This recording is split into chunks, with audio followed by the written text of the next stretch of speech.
The Nevada desert had a way of swallowing sound. Even the sharp cracks from the shooting range seemed muted by the endless expanse of sand and scrub brush. Rachel Anderson pulled her weathered Ford pickup into the gravel lot, choosing a spot far from the covered benches where most shooters clustered. She preferred the solitude of lane 14, the one at the far end where nobody bothered asking questions. The truck door groaned as she stepped out, baseball cap pulled low over her eyes. Her jeans had seen better days, and her faded gray hoodie bore the kind of wear that came from years of practical use rather than fashion. She moved with quiet efficiency, carrying a hard plastic rifle case in one hand and an old canvas range bag in the other. The familiar smell of gunpowder and gun oil greeted her as she walked past the other shooters. Most were weekend warriors, testing new scopes or sighting and hunting rifles. But today was different.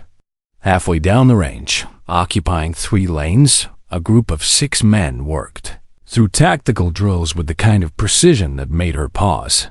They weren't ordinary shooters. Everything about them screamed military. Their posture, the way they handled their weapons, even how they scanned their surroundings between shots. Special operations, she realized, recognizing the telltale signs immediately. One of them, tall and broad-shouldered with a black ball cap turned backward, barked out commands between shots. His voice carried the kind of authority that didn't invite argument. The others moved like they'd done this together hundreds of times, every drill second nature. Rachel walked past without acknowledgement, setting up at her bench with practiced movements. She popped the latches on her case and lifted the lid with care. Inside lay her rifle, a custom bolt action with a matte black barrel and lightweight stock. To most eyes, it looked like a well-maintained hunting rifle. But the scope, mounted on top, was different. Sleek, high quality, the kind professionals trusted with their lives. She pulled out a small spiral notebook, flipping to a page covered in neat handwriting. Numbers, angles, corrections for wind drift and bullet drop. This was her shooting log, kept with the precision of someone who didn't just shoot for recreation. Her eyes moved past the standard targets at 25 and 50 yards, past the intermediate distances that satisfied most shooters. Her gaze went straight to the steel silhouette plates at the very back, beyond 1,000 yards. The heat shimmer made them look like ghostly shapes, half blurred by the desert air. Behind her, one of the military men paused mid-drill to watch as she adjusted her target placement. He tilted his head, studying the distance. "That's far," he muttered to his teammate. The other man laughed under his breath. "Bet she misses by a mile." Rachel either didn't hear them or didn't care. She was used to the sideways looks, the quiet jokes when someone noticed her gear. Most people saw a civilian woman on the firing line and assumed casual shooter.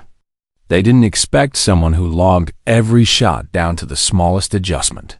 She rolled out a map beside the bench, methodically adjusting the rifle's bipod and checking the scope mounts. Her movements were unhurried, deliberate. Out here, patience wasn't just part of the process. It was the process itself. As she began loading rounds into her magazine, one thing became clear to anyone watching closely. This wasn't her first time at this range. And judging by the way she handled her equipment, it wouldn't be her last. The tall military man found himself glancing her way again, something nagging at the back of his mind. There was something about her setup, her calm efficiency, that didn't quite fit the profile of a weekend hobbyist. But he had his own drills to focus on. Still, as his team resumed their exercises, he couldn't shake the feeling that lane 14 was about to become very interesting. The afternoon sun climbed higher, turning the desert air into shimmering waves of heat. Rachel sat on her bench, rifle resting on its bipod, and peered through her scope at the distant steel target. The crosshairs settled on the silhouette, wavering slightly in the heat distortion. She pulled out a small weather meter, no bigger than a deck of cards. The device was old and scuffed, its display slightly faded from years of use, but it still worked perfectly. She held it up to read the breeze, then jotted down numbers in her notebook. From the military group's position. The tall man, Master Chief Jake Mason, watched between reloads. His expression had shifted from casual interest to something closer to skepticism mixed with curiosity. His teammate, shorter with a square jaw, followed his gaze. "What's she doing?" the square-jawed man asked. "Running wind calculations," Mason muttered. His teammate laughed. "Come on, man. Civilians don't run wind calls like that." "She's probably—" He stopped mid-sentence when Rachel pulled a laminated range card from her bag, clipped it to her scope, and adjusted the magnification with the easy confidence of someone who'd done this thousands of times. Mason leaned against the barrier between lanes. This wasn't casual target practice. The woman at lane 14 was setting up for something serious, something that required the kind of preparation he'd seen from military snipers preparing for long-range engagements. "She's not setting up for a casual target," he told his teammate. "Look at that distance." The square-jawed man squinted toward the far end of the range. "That's what, 1,100 yards?" "Closer to 12, Mason said. He knew because his team had used that exact target earlier in the day, and half of them had missed on their first attempts. Rachel wasn't rushing. She was timing everything. The light, the wind, the temperature. She adjusted her scope's parallax, then wrote a final note in her logbook. Her preparation was methodical, professional, like someone who understood that rushing led to missed shots, and missed shots could mean consequences far more serious than wounded pride. Mason found himself walking toward her lane, his casual stride masking genuine interest. He stopped just short of her firing line, leaning against a post. "That's a long way out," he said, his voice neutral but edged with challenge. Rachel didn't look up from her scope adjustments. She just nodded once. "Most people here stick to 200 or 300 yards, he added. Not most people," she replied quietly, her tone matter-of-fact rather than boastful. That made Mason tilt his head slightly. "That target's got a 10-inch scoring zone, steel plates, not much room for error." Rachel adjusted her rear sandbag without glancing at him. "That's the point." Her response wasn't defensive or arrogant. It was delivered with the same flat certainty she'd maintained since arriving. Mason found himself momentarily without a comeback. Behind him, his teammates had subtly tuned into the conversation, though they tried to look busy with their own equipment. "Bet you $50 she misses," the square-jawed one called out, grinning. Rachel still didn't look up. "Keep your money," she said calmly. "You'll need it for ammunition." A few of Mason's team chuckled at that response. The square-jawed man raised an eyebrow but didn't push further. Rachel returned her focus to the scope, dialing her final adjustments. The afternoon wind had shifted slightly, and she felt it on her cheek before making 2 more clicks to the left. Her breathing was steady, her heartbeat slow. She'd entered that razor-thin space between thought and instinct where the world narrowed to a single point of focus. Mason crossed his arms, studying her profile. "You shoot competition?" "No," she said. "Hunting. Not lately, though." There was a pause, just a heartbeat too long. Something like that. Mason caught that hesitation. It wasn't the kind that came from making something up. It was the kind that came from deciding how much truth to give. From down the line, another team member muttered, "She's about to embarrass herself." Mason didn't answer. He wasn't so sure anymore. There was something about the woman at lane 14 that didn't add up. Her equipment was too good for a casual shooter, her preparation too thorough for someone who hunted occasionally, and her demeanor too calm for someone about to attempt a shot that would challenge even experienced marksman. As Rachel laid her cheek against the rifle stock and settled into position, Mason felt an unexpected anticipation creeping up his spine. Whatever was about to happen, he had the distinct feeling it wasn't going to be ordinary. The desert wind went still, as if the landscape itself sensed what was coming next. Rachel's breathing slowed to a measured rhythm as she settled behind the rifle. Through her scope, the distant steel target wavered in the heat mirage like a ghostly outline. Most shooters would have called the shot impossible at this distance. Rachel saw it as just another problem to solve. Her left hand cupped the rear sandbag, making microscopic adjustments to her elevation. Her right hand rested lightly on the rifle's grip, finger barely touching the trigger. The preparation wasn't rushed or showy. It was surgical in its precision. Mason found himself unconsciously holding his breath as he watched her micro-movements. He recognized the signs from his years training military snipers. The stillness wasn't passive relaxation. It was total control, the kind that came from understanding that everything, wind, heartbeat, breathing, even the subtle pressure of finger on trigger, had to align perfectly. Behind him, his team had gone quiet. Even the most skeptical among them could see something was different about this setup. The woman at lane 14 wasn't playing weekend warrior. She was operating in her element. Rachel's cheek settled against the stock with perfect consistency. Her eye relief was textbook perfect. The rifle seemed to fuse with her body like an extension of her own skeleton. In her mind, she ran through the calculations one final time. Distance 1,195 yards, wind drift negligible, but unstable. Elevation 1.2 mils up, hold center mass. Her breathing settled into a 2-count rhythm. Inhale, release, half, hold. Her heart rate was steady, controlled. The world narrowed until there was nothing but crosshairs on steel. Mason checked his watch without knowing why. Something about her preparation felt ritualistic, like watching a professional athlete before a crucial moment. Rachel's finger began its slow, steady pull on the trigger. There was no sudden jerk, no wasted movement.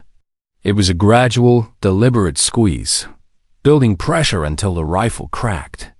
The sharp report echoed across the desert, a tiny puff of dust kicking up beside her as the muzzle brake redirected the blast. Through her scope, Rachel tracked the vapor trail of the bullet, a faint shimmering line cutting through the heated air. Time seemed to stretch as the round covered the distance in less than 2 seconds, yet feeling like an eternity. The target rang. A sharp, satisfying metallic note that rolled back over the desert like the toll of a bell. Dead center. Rachel didn't smile, didn't look around for approval, didn't seek acknowledgement. She simply pulled back the bolt, ejected the spent casing with a clean metallic ping, and slid the next round into place. Mason froze. He'd seen good shots before. Hell, he'd made good shots before, but that wasn't just good. That was surgical. First round, cold bore, at a distance where even trained military marksmen often missed their first attempt. Behind him, his square-jawed teammate's smirk faltered completely. "No way," he muttered under his breath. Mason didn't answer. His eyes were locked on Rachel, watching the way she worked the rifle with unhurried efficiency. No tension in her shoulders, no adrenaline spike in her movements. It was as if she'd just tossed a stone into a pond, not sent around 3/4 of a mile into steel.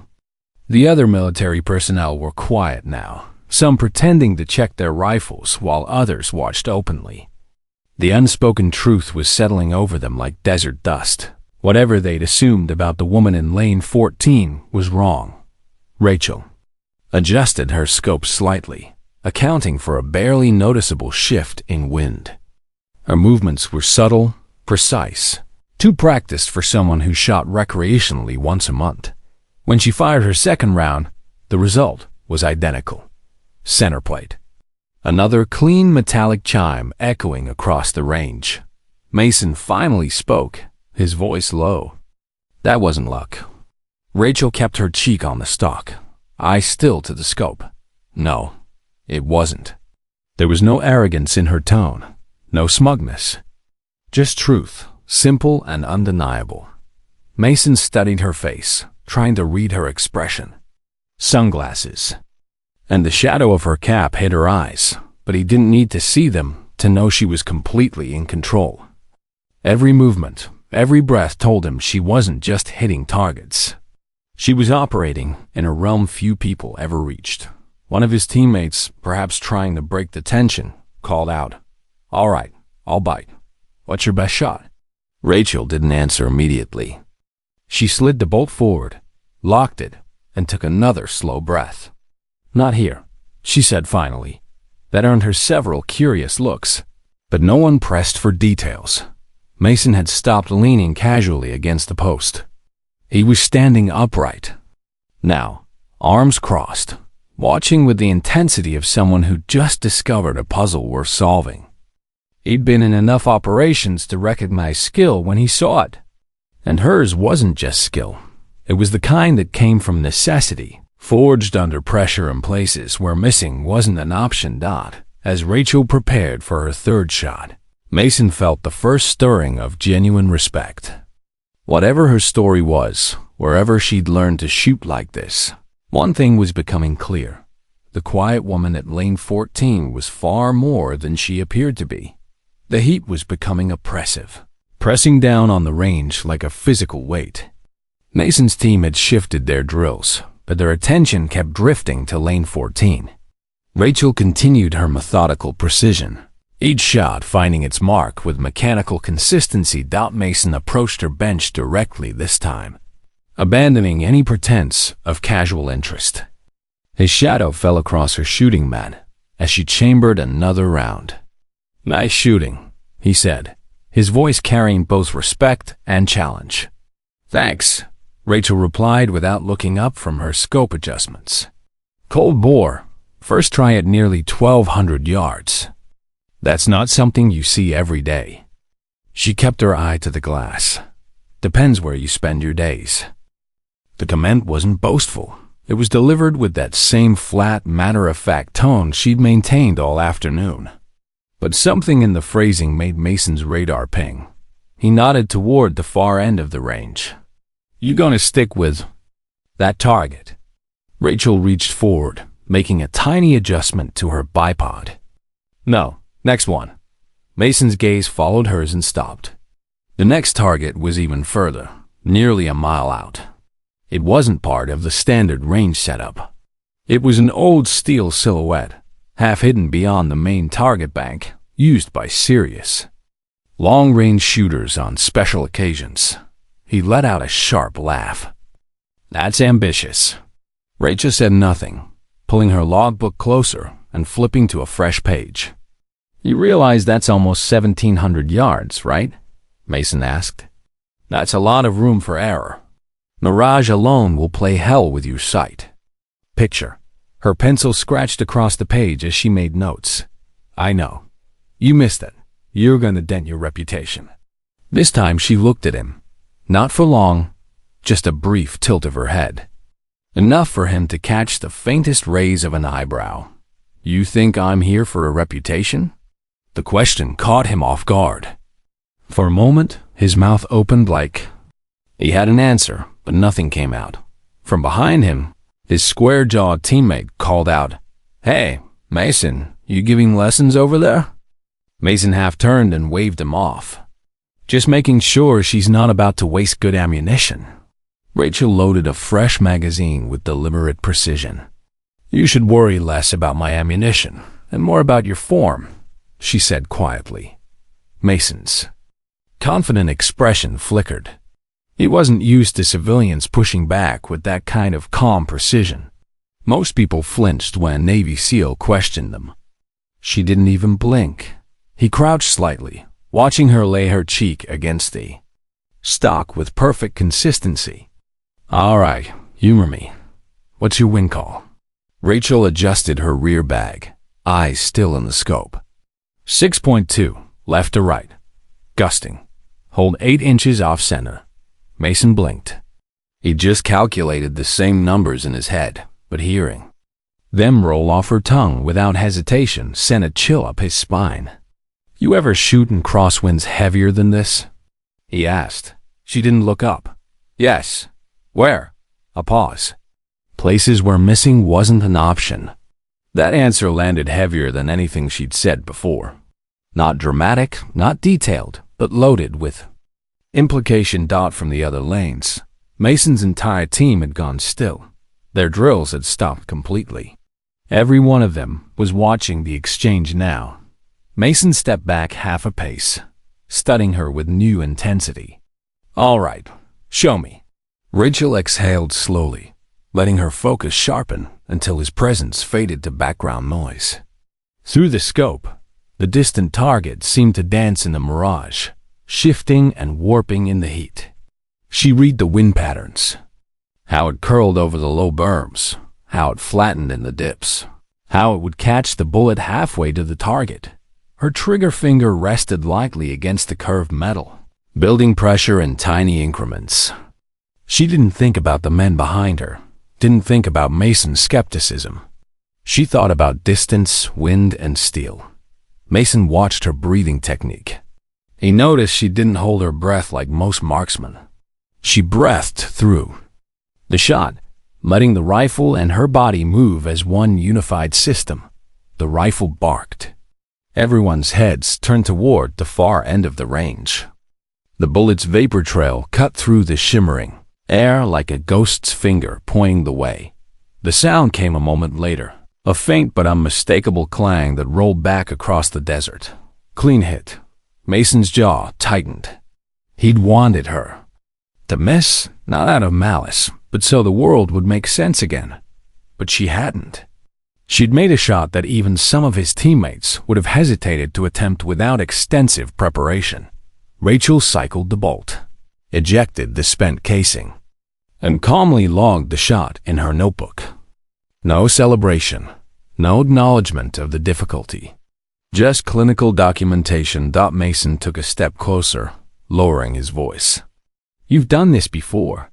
She glanced at him briefly. "A few times." It wasn't an admission or a denial. It was just enough to leave him wondering. From behind them, one of his teammates muttered, "No way. She's just a civilian." Mason didn't answer. For the first time since approaching her lane, his doubt wasn't about whether she could make impossible shots. It was about who she really was. In Mason's world, people who could shoot like that weren't random visitors at public ranges.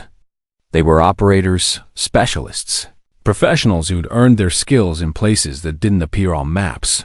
He found himself wondering what had brought her here and what she was really doing in civilian clothes at a Nevada shooting range. The range had fallen into an unusual quiet after Rachel's last shot. Mason's team had abandoned any pretense of continuing their own drills. They were all watching now, some openly, others trying to appear busy while stealing glances at lane 14.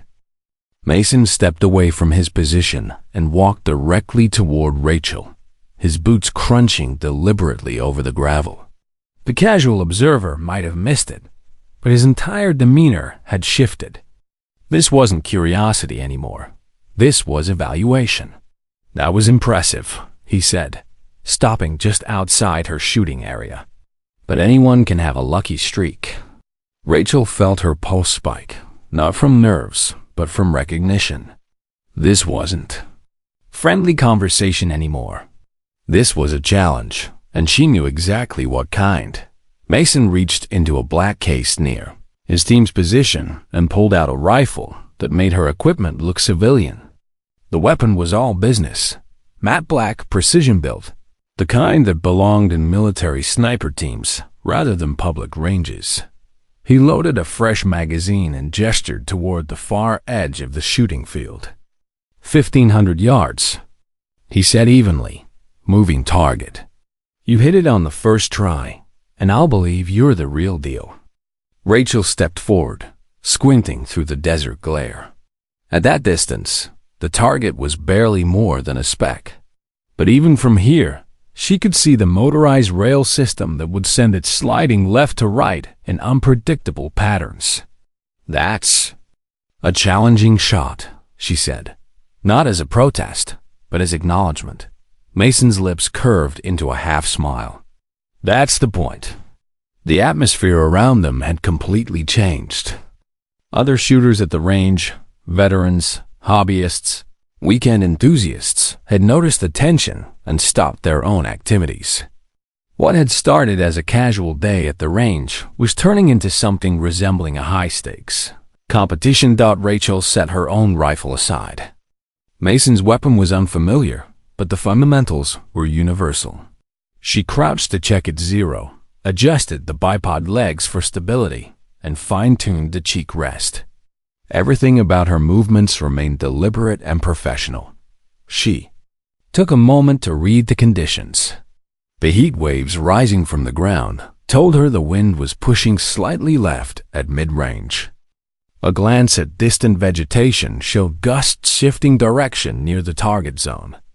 Complex variables, but nothing she hadn't dealt with before. "You're taking your time," Mason observed, his voice steady but watchful. Rachel didn't respond. The time for conversation had passed. She adjusted the scope's parallax, dialed in elevation, and began her mental calculations for wind drift. Her breathing slowed as she entered that familiar state of focused calm. The crowd of observers faded from her awareness. The world narrowed to the rifle, the target, and the variables she needed to control. The target began its movement, a steady slide from left to right along the rail system. Rachel tracked it through her scope, noting the rhythm and timing. Most shooters made the mistake of trying to fire while the target was moving.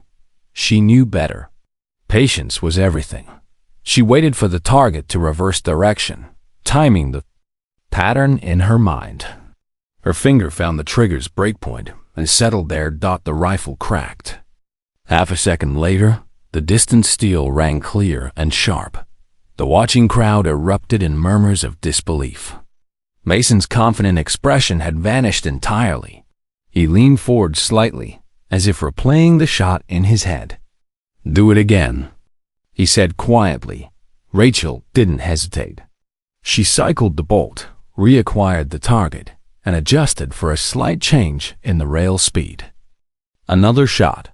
Another perfect hit. This time there was no denying what they'd witnessed. This wasn't luck or beginner's fortune. This was mastery at a level that spoke of extensive training under serious conditions. Mason walked toward her, stopping just short of the bench. For a long moment, he studied her face as though trying to place her from a memory he couldn't quite reach. "Where did you learn to shoot like that?" he asked, his voice carrying a new tone of respect. Rachel's lips twitched into the faintest smile. "Here and there." It wasn't the answer he wanted, but it was the only one she was prepared to give. The atmosphere around them had fundamentally changed. She wasn't just the quiet woman at the shooting range anymore. She was someone who had just matched and possibly surpassed the performance of an elite military operator in a test designed to expose limitations. Mason extended his hand, and for the first time, his voice carried unmistakable respect. "Jake Mason." She shook it firmly. "Rachel Anderson." The handshake lasted a moment longer than casual courtesy required. It was more like a meeting between professionals than strangers, but Mason's expression carried something beyond respect now. There was calculation in his eyes, the look of someone forming an idea that went well beyond casual range conversation. "Rachel," he said slowly, as if testing how her name sounded with what he was thinking. "What are you doing next weekend?" She didn't answer immediately because she sensed this question was going to change the trajectory of her carefully quiet life. But she could feel it in her gut.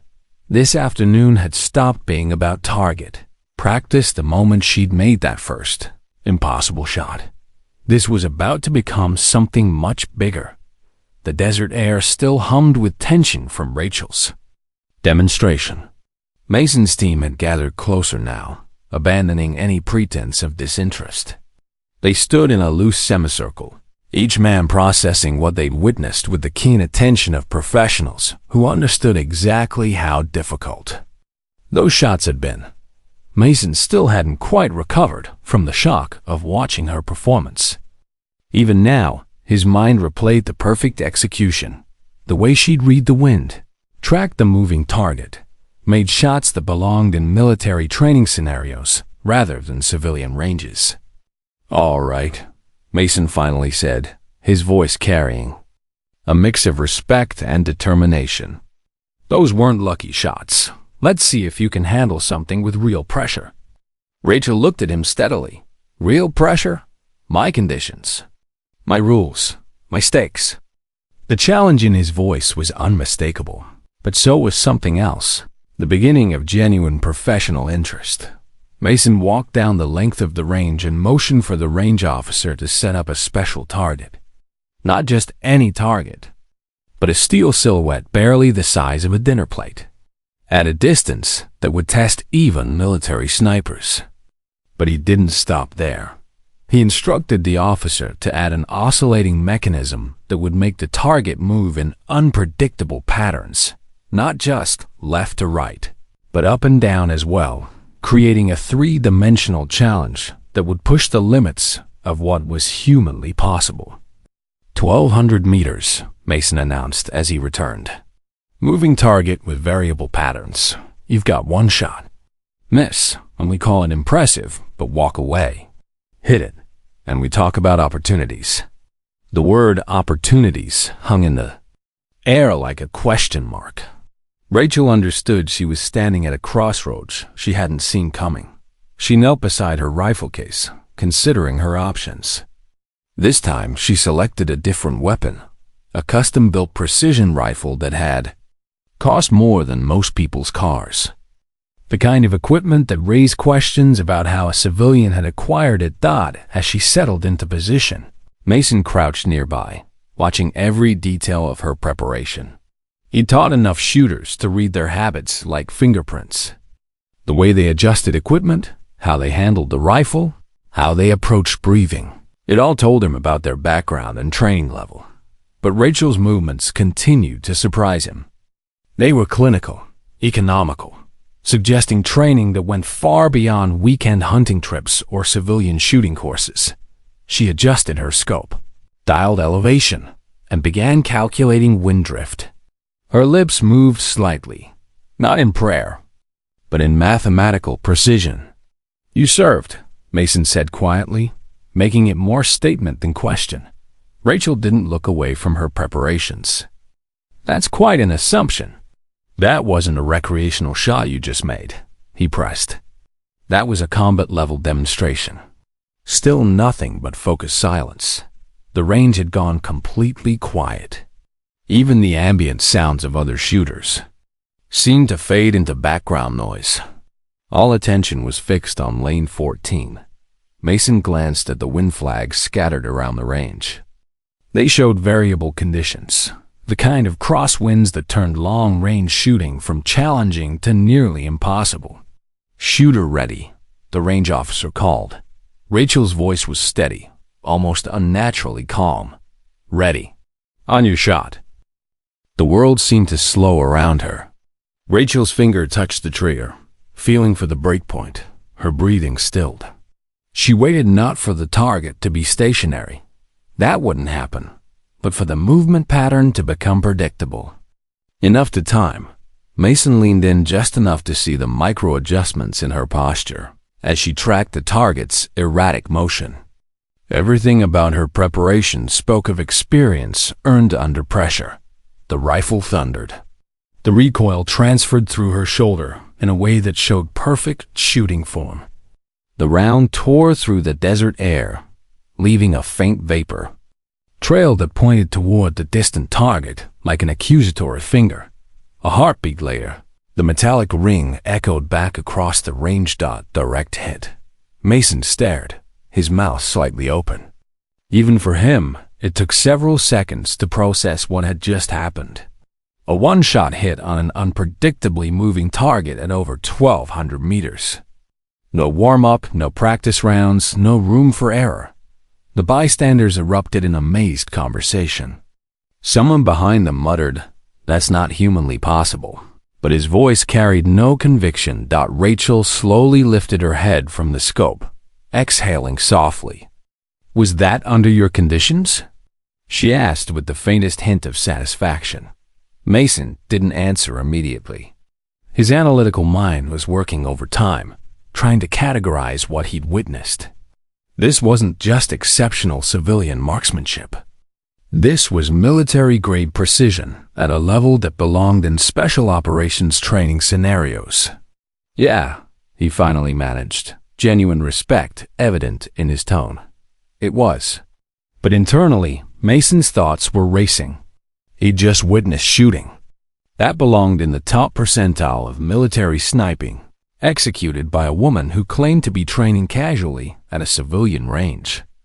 Every instinct told him there was more to Rachel Anderson's story than weekend target practice. Rachel stood and began packing her equipment with the same methodical care she'd shown all day. She was halfway to the parking lot before Mason caught. "Up with her." "Wait," he called Dot. She turned, the late afternoon sun highlighting a faint scar that ran from her jawline toward her neck, the kind of mark that suggested her past hadn't been entirely peaceful. "Where did you really learn to shoot like that?" he asked directly. Rachel tilted her head slightly, as though weighing how much truth to reveal. Then, with a smile that held more knowledge than she was sharing, she replied, "Some skills you don't learn at ranges like this." And with that, she walked away, leaving Mason with far more questions than answers. For the rest of the evening, he couldn't stop replaying those shots in his mind. The perfect timing, the flawless calculations, the absolute composure under pressure. It wasn't just skill. It was experience earned somewhere far from the safety of civilian shooting ranges. Mason knew one thing with certainty. He needed to learn who Rachel Anderson really was. And if his instincts were correct, this afternoon had been less about coincidence and more about an encounter that was meant to happen.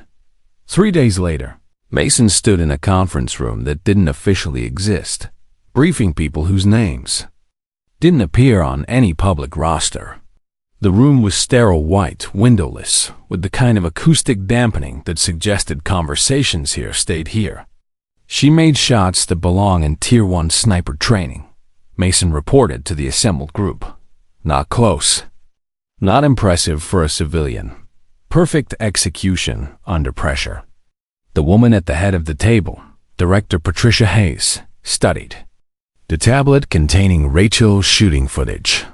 Her expression gave nothing away, but Mason had worked with her long enough to recognize when she was calculating possibilities. "Background check?" Hayes asked without looking up. "Clean. Maybe too clean," Mason replied. "Rachel Anderson, age 31. No criminal record, no military service documented. Works as a freelance technical consultant. Lives alone outside Las Vegas. Pays her taxes. Keeps a low profile. And shoots like someone trained by the world's best marksman," Hayes added dryly. "Exactly." Hayes set down the tablet and looked directly at Mason. "You think she's been scrubbed?" It wasn't a question. In their world, people with exceptional skills and impossibly clean backgrounds often meant someone had carefully erased inconvenient history. "I think," Mason said carefully, "that we need to know who she really is before someone else figures it out." Meanwhile, Rachel was dealing with her own complications. She'd returned to her usual routine, remote technical consulting work, quiet evenings, the kind of deliberately unremarkable life she'd built over the past several years. But something felt different. For 3 days, she'd noticed the subtle signs. A car that appeared too often in her rearview mirror. A utility worker who seemed more interested in her house than the power lines. The kind of attention that most people wouldn't notice, but that made her skin crawl with familiarity. Someone was watching her.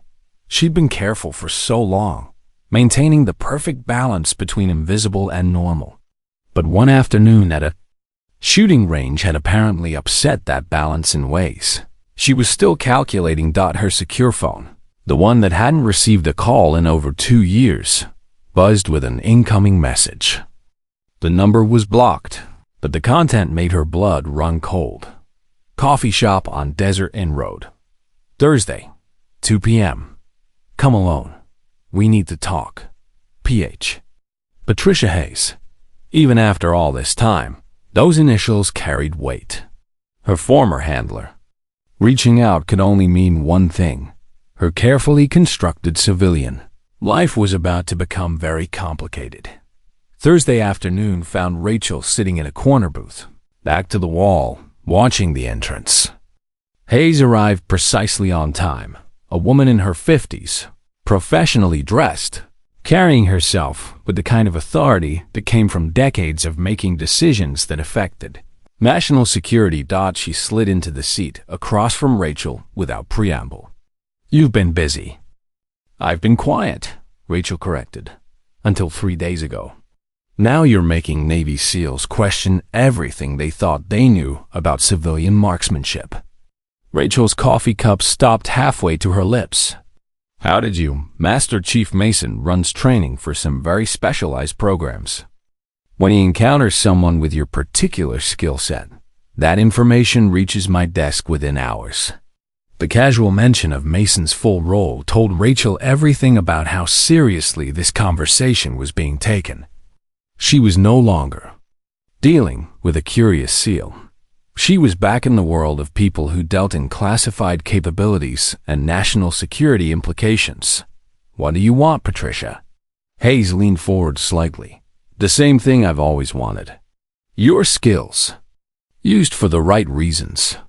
Rachel set down her cup with deliberate control. We had an agreement. I completed my obligations. My service was finished. Circumstances change. My circumstances haven't. Hayes pulled out a tablet and slid it across the table. The screen showed satellite imagery of a compound in a desert that could have been anywhere in the Middle East or North Africa. 3 American contractors were taken hostage 6 days ago, Hayes said quietly. Intelligence suggests they're being held here. The facility is too well defended for conventional rescue operations. It would require a very specific type of intervention. Rachel didn't touch the tablet, but her eyes involuntarily tracked the imagery. Even from satellite perspective, she could read the defensive positions, the sight lines, the challenges any rescue operation would face. You have people for this, she said without looking up. We do, but none of them are you. The weight of that statement settled between them. Rachel understood what Hayes wasn't saying directly, that there were aspects to this situation that required her particular combination of skills and experience.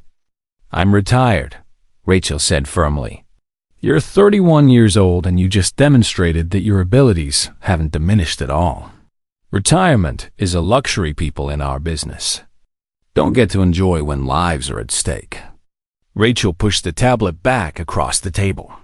Find someone else. Hayes didn't retrieve the device. Instead, she reached into her briefcase and pulled out a manila folder. She opened it to reveal photographs, 3 Americans, 2 men, and a woman, all appearing to be in their 30s.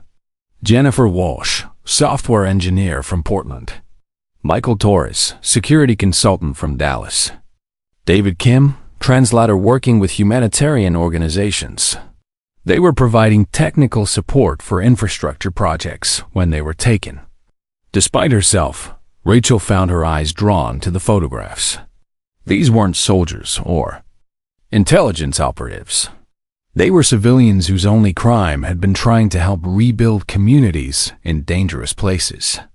They have families, Hayes continued. Jennifer has 2 young children. Michael's wife is pregnant with their first child. David was supposed to be married next month. Stop, Rachel said quietly. Hayes didn't stop. The people holding them aren't interested in ransom or political negotiations. Intelligence suggests they have 72 hours before. I said stop. But the damage was done. Rachel could see it in her mind: the compound layout, the defensive positions, the approach routes that conventional forces couldn't use without triggering a firefight. That would get the hostages killed. Hayes closed the folder but left it on the table. There's a window of opportunity, a narrow one. After that, those 3 people die, and their families spend the rest of their lives wondering if more could have been done. Rachel stared out the coffee shop window at the ordinary afternoon traffic. People going about their normal lives, unaware that somewhere in the world, 3 Americans were counting down their final hours. What exactly are you asking me to do? What you've always done better than anyone else, Hayes replied. Solve problems that can't be solved conventionally. The silence stretched between them. Rachel knew that accepting would mean stepping back into a world she'd worked hard to leave behind. But she also knew that refusing would mean living with the knowledge that her skills might have saved 3 innocent lives. If I agree, she said slowly, this is the last time. After this, our business is truly finished, Hayes nodded. After this, you disappear completely. New identity, new location, whatever you need to stay invisible. Rachel looked down at the photographs one more time. 3 faces, 3 families, 3 lives hanging in the balance of her decision. When do we start? Hayes allowed herself the smallest smile. Master Chief Mason is waiting outside. He'll brief you on the operational details. As if summoned by his name, Mason appeared at their table. His expression was serious, professional, but Rachel caught something else in his eyes: respect, mixed with curiosity about who she really was. Ma'am, he said to Hayes, then turned to Rachel. Ready to find out what this is really about? Rachel stood, her decision made. Let's go save some lives. But as they walked toward the exit, she couldn't shake the feeling that she was crossing a threshold she'd never be able to cross back over. Her carefully constructed civilian life was officially over. What came next would either redeem the choices she'd made years ago, or force her to confront the parts of her past she'd worked so hard to forget. 18 hours later, Rachel found herself lying prone on a rocky outcrop overlooking the compound, her eye pressed to the scope of her rifle that existed nowhere in official records. The weapon was a masterpiece of precision engineering, capable of accuracy that pushed the boundaries of what physics would allow. The rescue operation had been planned with the kind of meticulous attention to detail that left nothing to chance. Mason's team would create a diversion at the compound's main entrance while Rachel eliminated the sentries who could threaten hostages during extraction. But as she studied the targets through her scope, Rachel felt the familiar calm that came with absolute focus. This wasn't about military objectives or national security anymore. This was about 3 innocent people who deserved to go home to their families. Targets acquired, she whispered into her throat mic. 3 sentries, 2 on the north wall, 1 in the tower, range 800 to 1200 meters. Mason's voice crackled back through her earpiece. Roger. Team is in position. You have authorization to engage. The first shot was the most critical.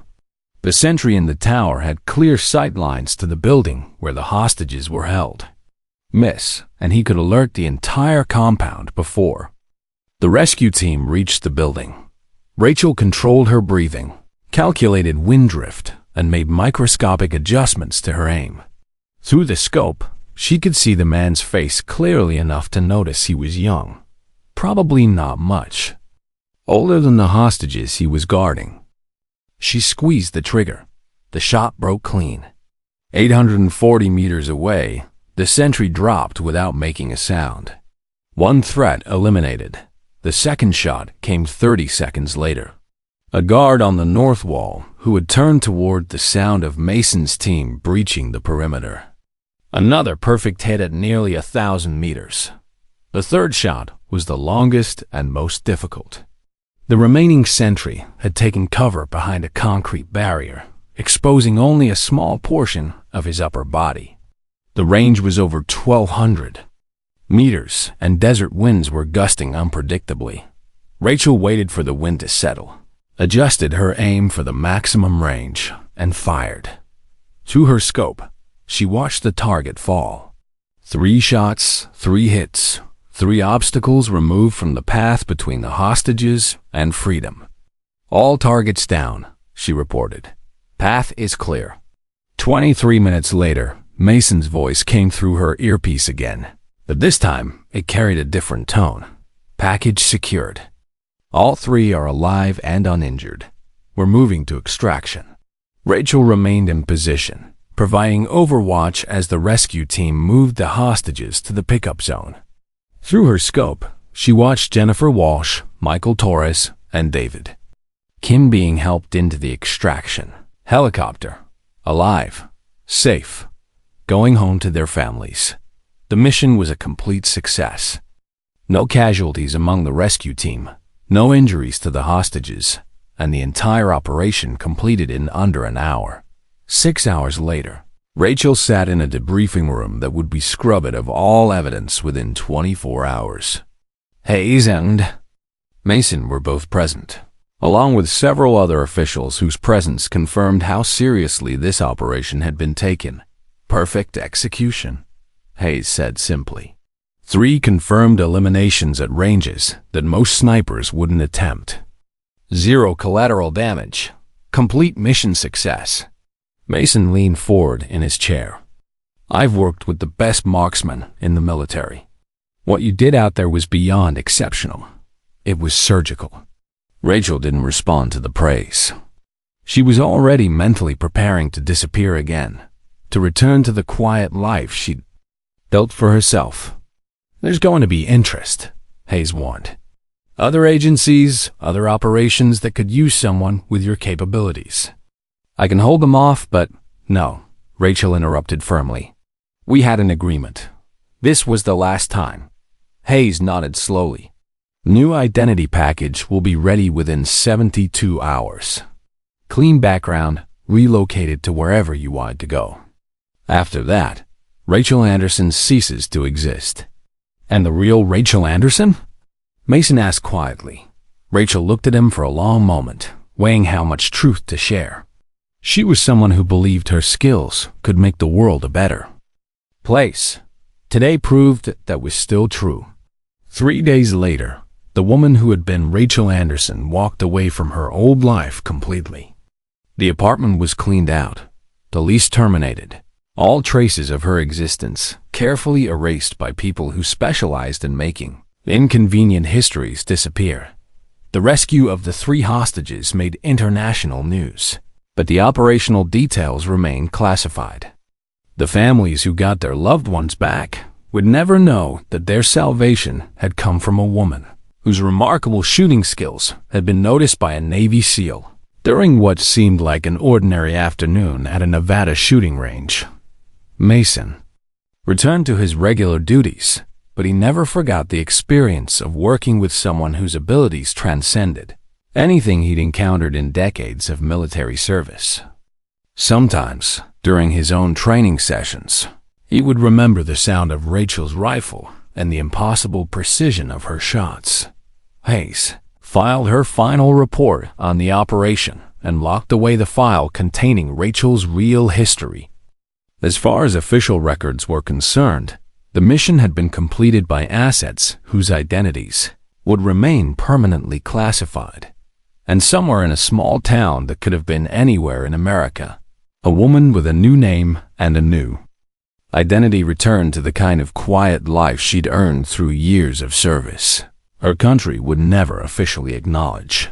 She never returned to shooting ranges. She never again demonstrated the skills that had once made Navy SEALs freeze in amazement. But sometimes, on quiet evenings, she would remember the satisfaction of using her abilities to bring 3 innocent people home safely. That memory, she decided, was worth everything she'd given up to earn it. Justice, she had learned, sometimes came through the crosshairs of a scope. And sometimes, that was exactly what the world needed. If you enjoyed this story, Don't forget to hit the subscribe button and become a part of our Everyday Life Stories community. Where are you watching from? Drop a comment below. We love hearing from our amazing viewers around the world.